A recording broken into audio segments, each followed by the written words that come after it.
Partie civile. Un petit peu ce qu'ils expliquaient.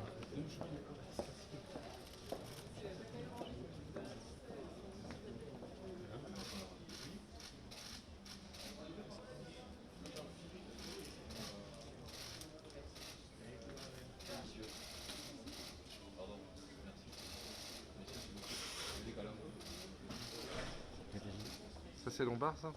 Je crois que ça s'appelle Lombard. C'est le PDG. Avec à la fin il le chope. À la fin il le chope.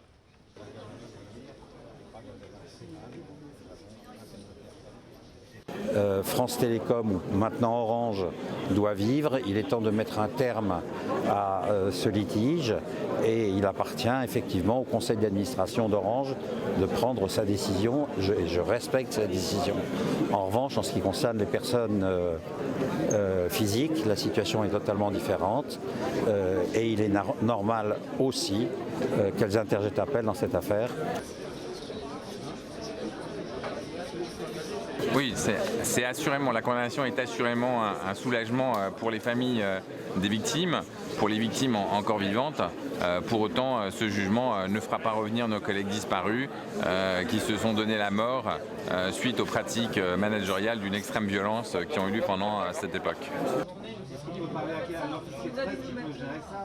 On nous a dit de nous mettre là.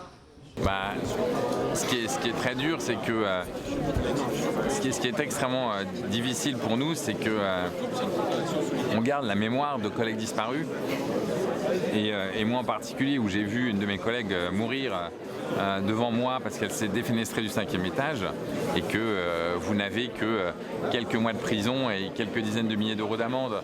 Donc qu'est-ce que ces condamnations au regard des vies qui ont été prises par des méthodes d'une brutalité sans nom?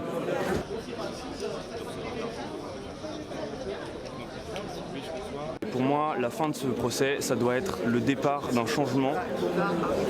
La réponse, en fait, juridique, pour dire l'impunité c'est terminé, on ne peut pas faire ce genre de choses, et les prochains qui feront la même chose seront amenés devant un tribunal et doivent être emmenés en prison.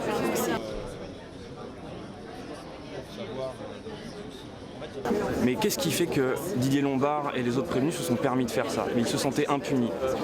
Comment est-ce qu'on met fin à cette impunité? Il n'y a pas d'autre moyen que de les priver de leur liberté, ils ne craignent rien d'autre. Si on ne les emmène pas en prison, alors ils continueront de faire ce qu'ils ont fait.